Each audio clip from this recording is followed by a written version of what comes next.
ఓం శాంతి 13/6/2024 మధురమైన పిల్లలు, మొదట ప్రతి ఒక్కరికి నీవు ఒక ఆత్మవు, నీవు తండ్రిని స్మృతి చెయ్యాలి, స్మృతి ద్వారానే పాపాలు తొలగుతాయి అన్న ఈ మంత్రాన్ని ఎంతో లోతుగా పక్కా చేయించండి. ప్రశ్న: సత్యమైన సేవ ఏమిటి? ఆ సేవని ఇప్పుడు మీరు చేస్తున్నారు. జవాబు: భారత్ ఏదైతే పతితంగా అయిపోయిందో దాన్ని పావనంగా తయారు చేయాలి. ఇదే సత్యమైన సేవ. మీరు భారత్కు ఏ సేవను చేస్తారు అని మనుషులు అడుగుతారు. మీరు వారికి చెప్పండి, మేము శ్రీమతంపై భారత్కు ఎటువంటి ఆత్మిక సేవను చేస్తామంటే దానితో భారత్ ద్వికిరీటధారిగా అవుతుంది. భారత్లో శాంతి సంపదలేవైతే ఉండేవో వాటిని మేము స్థాపన చేస్తున్నాము. ఓం శాంతి. మొట్టమొదటి పాఠమేమిటంటే, పిల్లలు, మీరు స్వయాన్ని ఆత్మగా భావించండి, అనగా మన్మనాభవ. ఇది సంస్కృత పదం. పిల్లలెప్పుడైతే సేవ చేస్తారో అప్పుడు మొట్టమొదట వారికి అల్ఫ్ గురించి చదివించాలి. ఎప్పుడైనా ఎవరైనా వచ్చినప్పుడు వారిని శివబాబా చిత్రమెదురుగా తీసుకువెళ్ళాలి. ఇంకే చిత్రమెదురుగా తీసుకువెళ్ళకూడదు. మొట్టమొదటి తండ్రి చిత్రం వద్దకు తీసుకువెళ్లి స్వయాన్ని ఆత్మగా భావిస్తూ తండ్రినైన నన్ను స్మృతి చేయండి అని తండ్రి చెప్తున్నారని వారికి చెప్పాలి. నేను మీకు సుప్రీం తండ్రిని కూడా, సుప్రీం టీచర్ని కూడా మరియు సుప్రీం గురువును కూడా. అందరికీ ఈ పాఠాన్ని నేర్పించాలి. ప్రారంభించడమే అక్కడి నుండి ప్రారంభించాలి. స్వయాన్ని ఆత్మగా భావిస్తూ తండ్రినైన నన్ను స్మృతి చేయండి. ఎందుకంటే మీరెవరైతే పతితులుగా అయిపోయారో మీరే మళ్లీ పావనులుగా, సతోప్రధానంగా అవ్వాలి. ఈ పాఠంలో అన్ని విషయాలు వచ్చేస్తాయి. కాని అందరూ ఏమీ ఈ విధంగా చెయ్యరు. బాబా అంటారు, మొట్టమొదట శివబాబా చిత్రం వద్దకే తీసుకువెళ్ళాలి. వీరు అనంతమైన తండ్రి. తండ్రి అంటారు, నన్నొక్కడ్నే స్మృతి చేయండి. స్వయాన్ని ఆత్మగా భావించినట్లయితే నావ తీరానికి చేరుకుంటుంది. స్మృతి చేస్తూ చేస్తూ పవిత్ర ప్రపంచంలోకి చేరుకోవాల్సిందే. ఈ పాఠాన్ని తక్కువలో తక్కువ ప్రతి 3 నిమిషాలకు గడియ గడియ పక్కా చేసుకోవాలి. తండ్రిని స్మృతి చేశారా? బాబా తండ్రి కూడా, అలాగే రచనకు రచయిత కూడా. వారికి రచన యొక్క ఆదిమధ్యాంతాల గురించి తెలుసు. ఎందుకంటే వారు మనుష్య సృష్టికి బీజరూపుడు. మొట్టమొదటైతే ఈ విషయాన్ని నిశ్చయం చేయించాలి. తండ్రిని స్మృతి చేస్తున్నారా? ఈ జ్ఞానాన్ని తండ్రే ఇస్తారు. మేము కూడా తండ్రి నుండి జ్ఞానాన్ని తీసుకున్నాము, అదే మీకిస్తాము. మొట్టమొదట ఈ మంత్రాన్ని పక్కా చేయించాలి. స్వయాన్ని ఆత్మగా భావిస్తూ తండ్రిని స్మృతి చేసినట్లయితే నాదునికి చెందినవారిగా అవుతారు. ఈ విషయం గురించి అర్థం చేయించాలి. ఎప్పటి వరకైతే ఈ విషయాన్ని అర్థం చేసుకోరో అప్పటి వరకు వారి అడుగును ముందుకు వెయ్యనివ్వకూడదు. ఇటువంటి తండ్రి పరిచయానికి సంబంధించిన 2-4 చిత్రాలు ఉండాలి. కావున ఈ విషయంపై మంచి రీతిలో అర్థం చేయించడం ద్వారా మేము తండ్రిని స్మృతి చేయాలి, వారే సర్వశక్తివంతుడు, వారిని స్మృతి చేయడంతో పాపాలు తొలగుతాయి అని వారి బుద్ధిలోకి వస్తుంది. తండ్రి మహిమైతే స్పష్టంగా ఉంది. మొట్టమొదట ఈ విషయాన్ని తప్పకుండా అర్థం చేయించాలి. స్వయాన్ని ఆత్మగా భావిస్తూ నన్నొక్కడ్నే స్మృతి చేయండి. దేహపు సర్వ సంబంధాలను మర్చిపోండి. నేను సిక్కును, నేను ఫలానాను, వీటిని వదిలి ఒక్క తండ్రినే స్మృతి చేయాలి. మొట్టమొదటైతే బుద్ధిలో ఈ ముఖ్యమైన విషయాన్ని కూర్చోబెట్టండి. ఆ తండ్రియే పవిత్రత, సుఖశాంతుల వారసత్వాన్ని ఇచ్చేవారు. తండ్రియే నడవడికను సరిదిద్దుతారు. ఈ విధంగా మొదటి పాఠం ఏదైతే చాలా ముఖ్యమైనదో అది పక్కా చేయించడం లేదని బాబాకు అనిపించింది. దీన్ని ఎంత లోతుగా అర్థం చేయిస్తారో అంత బాగా అది బుద్ధిలోకి గుర్తుంటుంది. తండ్రి పరిచయం ఇవ్వడానికి 5 నిమిషాలు పట్టినా కాని పక్కకు వెళ్ళకూడదు. ఎంతో అభిరుచితో తండ్రి మహిమను వింటారు. తండ్రి యొక్క ఈ చిత్రం ముఖ్యమైనది. క్యూ అంతా ఈ చిత్రం ఎదురుగానే ఉండాలి. తండ్రి సందేశాన్ని అందరికీ ఇవ్వాలి. ఆ తరువాత ఈ చక్రం ఎలా తిరుగుతుంది అని రచనకు సంబంధించిన జ్ఞానాన్ని చెప్పాలి. ఏ విధంగానైతే మసాలాను నూరి పూర్తిగా పొడిలా చేయడం జరుగుతుంది కదా, అలాగే మీది ఈశ్వరీయ మిషన్. అందుకే మంచి రీతిలో ఒక్కొక్క విషయాన్ని బాగా బుద్ధిలో కూర్చోబెట్టాలి.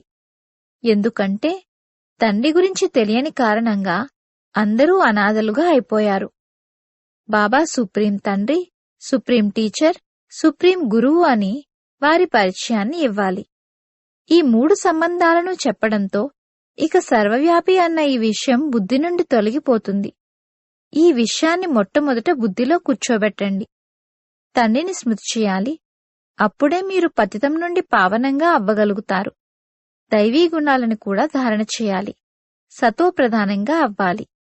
మీరు వారికి తండ్రి స్మృతిని కలిగిస్తారు. ఇందులో పిల్లలైన మీ కళ్యాణం కూడా ఉంది. మీరు కూడా మన్మనాభవగా ఉంటారు. మీరు సందేశకులు కావున తండ్రి యొక్క పరిచయాన్ని ఇవ్వాలి. బాబా మనకు తండ్రి కూడా, టీచర్ మరియు గురువు కూడా అన్న విషయాన్ని తెలిసిన మనుషులు ఒక్కరు కూడా లేరు. తండ్రి పరిచయాన్ని వినడంతో వారెంతో సంతోషిస్తారు. భగవాన్ వాచ, నన్నొక్కర్నే స్మృతి చేసినట్లయితే మీ పాపాలు తొలగిపోతాయి. ఇది కూడా మీకే తెలుసు. గీతతో పాటు మళ్ళీ మహాభారత యుద్ధాన్ని కూడా చూపించారు. ఇప్పుడింకే ఇతర యుద్ధాల విషయమే లేదు. తండ్రిని స్మృతి చేయడంలోనే మీకు యుద్ధం జరుగుతుంది. చదువైతే వేరు. ఇకపోతే యుద్ధమైతే స్మృతిలోనే ఉంటుంది. ఎందుకంటే అందరూ దేహాభిమానులుగా ఉన్నారు. ఇప్పుడు మీరు దేహీ అభిమానులుగా అవుతారు. మీరు తండ్రిని స్మృతి చేసేవారు. మొట్టమొదట వారు తండ్రి, టీచర్ మరియు గురువు అన్నది పక్కా చేయించండి. ఇప్పుడు మేం వారిది వినాలా లేక మీది వినాలా?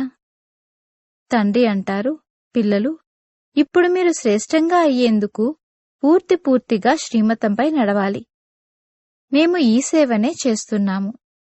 ఈశ్వరీయ మతంపై నడిచినట్లయితే మీ వికర్మలు వినాశనమవుతాయి. తండ్రి శ్రీమతమేమిటంటే, నన్నొక్కర్నే స్మృతి చేయండి. సృష్టి చక్రం గురించి వారు ఏదైతే అర్థం చేయిస్తారో అది కూడా వారి మతమే. మీరు కూడా పవిత్రంగా అయి తండ్రిని స్మృతి చేసినట్లయితే నాతో పాటు తీసుకువెళ్తాను అని తండ్రి అంటారు. బాబా అనంతమైన ఆత్మీక మార్గదర్శకుడు కూడా.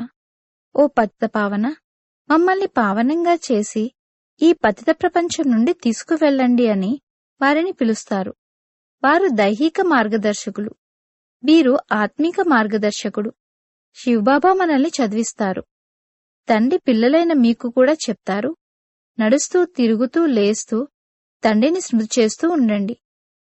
ఇందులో స్వయాన్ని అలసిపోయేలా చేసుకునే అవసరం కూడా లేదు. బాబా గమనిస్తారు. అప్పుడప్పుడు పిల్లలు ఉదయముదయమే వచ్చి కూర్చున్నప్పుడు వారు అలసిపోతూ ఉండొచ్చు. ఇదైతే సహజమైన మార్గం. హఠంతో కూర్చోకూడదు. చుట్టూ తిరగండి, అటు ఇటూ తిరగండి. ఎంతో అభిరుచితో తండ్రిని స్మృతి చేయండి. లోలోపల బాబా బాబా అని ఎంతో ఉత్సాహం కలగాలి. ఎవరైతే ప్రతిక్షణం తండ్రిని స్మృతి చేస్తూ ఉంటారో వారికే ఉత్సాహం కలుగుతుంది. ఇతర విషయాలేవైతే బుద్ధిలో గుర్తున్నాయో వాటిని తొలగించాలి. తండ్రిపై అత్యంత ప్రేమ ఉండాలి. ఆ అతీంద్రియ సుఖం అనుభవమవుతూ ఉండాలి. మీరు ఎప్పుడైతే తండ్రి స్మృతిలో నిమగ్నమవుతారో అప్పుడే తమోప్రధానం నుండి సతోప్రధానంగా అవుతారు. అప్పుడిక మీ సంతోషానికి అవధులుండవు.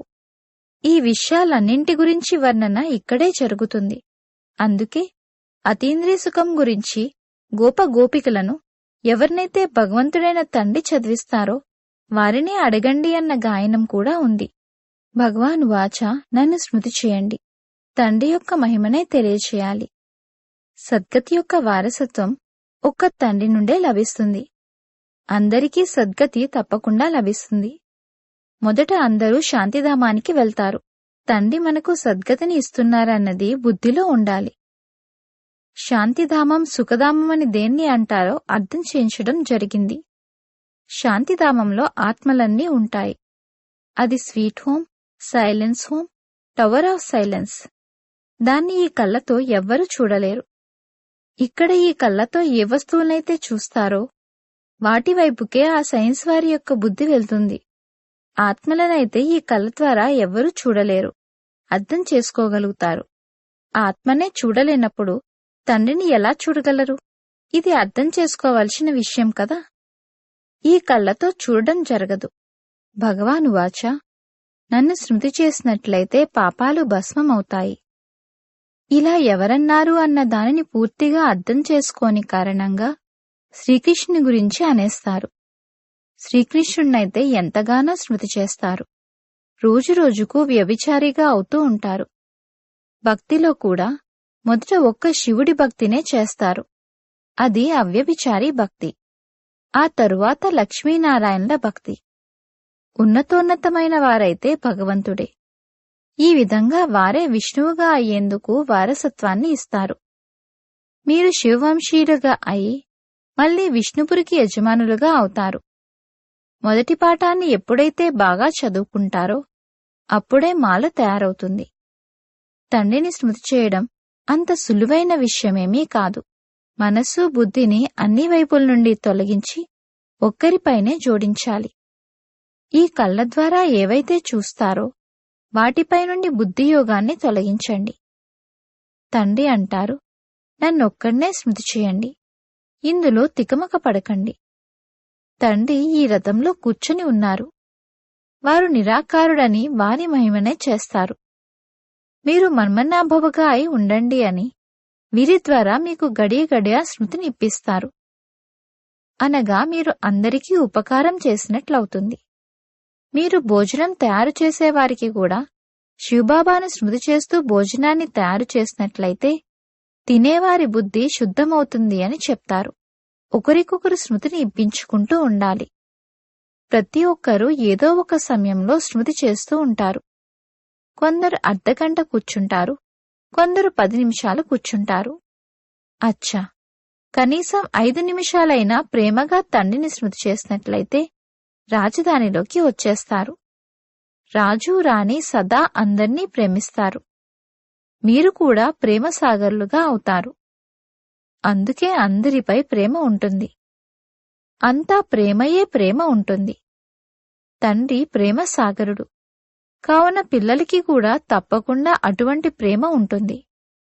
అప్పుడక్కడ కూడా ఇటువంటి ప్రేమ ఉంటుంది. రాజు రాణికి కూడా ఎంతో ప్రేమ ఉంటుంది. పిల్లలకి కూడా ఎంతో ప్రేమ ఉంటుంది. ఆ ప్రేమ కూడా అనంతమైనది. ఇక్కడైతే ప్రేమ అన్న మాటే లేదు, దెబ్బలే ఉన్నాయి.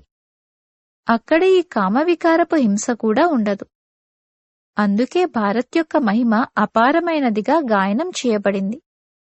భారత్ వంటి పవిత్రమైన దేశం ఇంకేదీ లేదు. ఇది అన్నింటికన్నా పెద్ద తీర్థస్థానం. తండ్రి ఇక్కడకు భారత్లోకి వచ్చి అందరి సేవను చేస్తారు, అందర్నీ చదివిస్తారు. ముఖ్యమైనది చదువు. మీరు భారత్కు ఏ సేవను చేస్తున్నారని మిమ్మల్ని కొందరు అడుగుతారు. అప్పుడు ఇలా చెప్పండి, మీరు భారత్ పావనంగా అవ్వాలని కోరుకుంటున్నారు.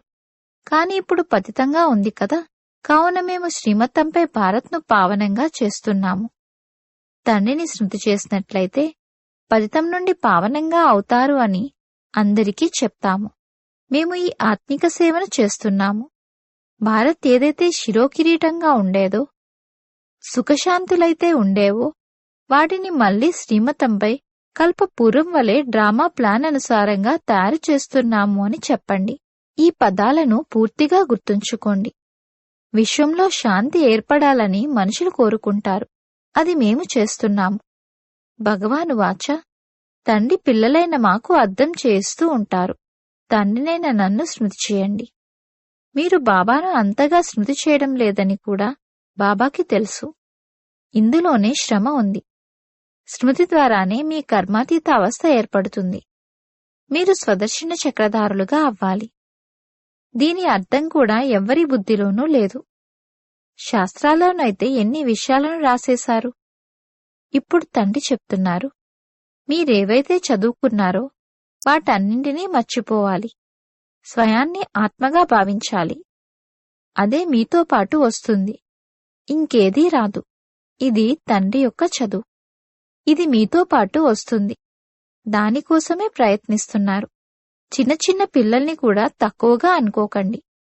ఎంత చిన్నగా ఉంటే అంతగా పేరును ప్రఖ్యాతం చేయగలుగుతారు. చిన్న చిన్న కుమార్తెలు కూర్చొని పెద్ద పెద్ద వృద్ధులకు అర్థం చేయించినట్లయితే అద్భుతం చేసి చూపిస్తారు. వారిని కూడా తమ సమానంగా తయారు చేయాలి. ఎవరైనా ప్రశ్న అడిగితే వారు జవాబు చెప్పగలిగే విధంగా వారిని తయారు చేయండి. ఆ తరువాత ఎక్కడెక్కడైతే సెంటర్లు ఉంటాయో లేక మ్యూజియంలు ఉంటాయో అక్కడకు వారిని పంపించండి. అటువంటి గ్రూప్ను తయారు చేయండి. దానికి సమయం ఇదే. ఈ విధంగా సేవ చేయండి. పెద్ద పెద్ద వృద్ధులకి కూడా చిన్న కుమార్తెలు కూర్చొని అర్థం చేయిస్తే అది అద్భుతమే. మీరు ఎవరి పిల్లలు అని ఎవరైనా అడిగితే చెప్పండి, మేము శివబాబా పిల్లలము. వారు నిరాకారుడు. బ్రహ్మ తనువులోకి వచ్చి మమ్మల్ని చదివిస్తారు. ఈ చదువు ద్వారానే మనం ఈ విధంగా లక్ష్మీనారాయణులుగా అవ్వాలి. సత్యుగ ఆదిలో ఈ లక్ష్మీనారాయణుల రాజ్యం ఉండేది కదా. వారిని ఈ విధంగా ఎవరు తయారు చేశారు? తప్పకుండా వారు అటువంటి కర్మలను చేసి ఉంటారు కదా. తండ్రి కూర్చొని కర్మ అకర్మ వికర్మల గతులను వినిపిస్తారు. శివబాబా మనల్ని చదివిస్తున్నారు. వారే తండ్రి, టీచర్, గురువు. కావున ముఖ్యంగా ఈ ఒక్క విషయం గురించే నిలబడి వారికి అర్థం చేయించాలి. మొట్టమొదట అల్ఫ్ను అర్థం చేసుకుంటే ఇక ఇన్ని ప్రశ్నలు మొదలైనవేవీ అడగరు. అల్ఫ్ను అర్థం చేసుకోకుండా మీరు మిగిలిన చిత్రాల గురించి అర్థం చేయించినట్లయితే బుర్రపాడు చేస్తారు. మొదటి విషయం అల్ఫ్కు సంబంధించినది. మనం శ్రీమతంపై నడుస్తాము. ఈ విధంగా అనేవారు కూడా వెలువడతారు. మేము అల్ఫ్ను అర్థం చేసుకున్నాము. ఇక ఈ చిత్రాలు మొదలైనవి చూడవలసిన అవసరమేముంది? అల్లాను తెలుసుకోవడంతో మేము సర్వస్వాన్ని అర్థం చేసుకున్నాము. భిక్ష లభించగానే ఇక వెళ్ళిపోతారు. మీరు ఫస్ట్ క్లాస్ భిక్షను ఇస్తారు. తండ్రి పరిచయాన్ని ఇచ్చినట్లయితే తండ్రిని ఎంతగా స్మృతి చేస్తారో అంతగా తమో ప్రధానం నుండి సతోప్రధానంగా అవుతారు.